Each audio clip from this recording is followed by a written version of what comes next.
मित्रांनो, या ठिकाणी आपल्याला अशी वनस्पती सापडलेली आहे जी आपण सिटीमध्ये वगैरे मंदिरामध्ये पाहतो. औदुंबराचं झाड, दत्त महाराजांचं. या वरच्या डोंगरावर चढायचं आहे. या पद्धतीने असं जायचं. दिसायला जर ते सोपं वाटत असेल तरी नक्कीच थरारक असू शकतं, कारण येताना प्रत्येक गोष्ट सोपी वाटली आम्हाला, पण एवढी सोपी नव्हती. बिना पाण्याचं आम्ही ते पोचलो आहोत.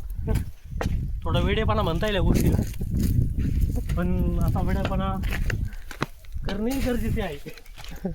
त्याशिवाय आयुष्याची खरी मजा कळत नाही. बरोबर बोलतोय, प्रत्येकला मी सहमत आहे 100%.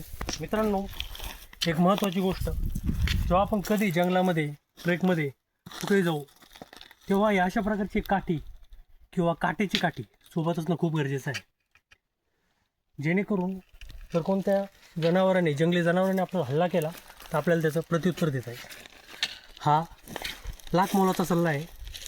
लाख रुपये दिले तरी कोणी देणार. मला माहिती असेल की ज्या प्रकारे सावली पाहत आहे, सध्याचा उन्हाळा चालू आहे, मेचा महिना चालू आहे, आणि मे महिन्यामध्ये ऊन किती असेल तुम्हाला लक्षात असेलच. सगळ्यांनी उन्हाचा आस्वाद घेतला असेल बऱ्या प्रकारे, पण एवढ्या उन्हातही यावेळेस इथं सावली आहे. यावरून विचार करा आम्ही किती डीप आलो असेल. या प्रकारे मित्रांनो, तर आमचा इथून परतीचा मार्ग चालू झाला आहे. सूर्य डोक्यावर तर आला नाही म्हणायला, पण या उन्हामध्ये सूर्य आसपास जरी असला तरी खूप गरम होत होतं.